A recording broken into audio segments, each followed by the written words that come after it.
Hello दोस्तों। आप लोग पढ़े मेरे चैनल को सब्सक्राइब कीजिए, मुझे सपोर्ट कीजिए और वीडियो को ज़्यादा से ज़्यादा शेयर कीजिए। एक पवन सिंह के ऑफिशियल आईडी से अपडेट आया हुआ है, पोस्ट किए हैं आज सुबह में। वो लिखे हैं उसमें कि वो इलेक्शन नहीं लड़ेंगे, बिहार विधानसभा का नहीं मैं लड़ना चाहता हूँ। मैं पार्टी का सच्चा सिपाही हूँ और रहूँगा। ये उनके ऑफिशियल आईडी से पोस्ट किया गया है।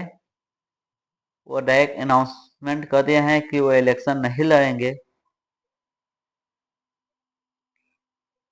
लेकिन बात यह है कि पार्टी उनको टिकट नहीं दिया या फिर वो खुद नहीं लिए, इलेक्शन नहीं लड़ना चाहते हैं, यह भी कंफर्म नहीं हुआ है। लेकिन वो इतना कंफर्म कर दिए हैं कि बिहार विधानसभा का इलेक्शन वो नहीं लड़ना चाहते हैं।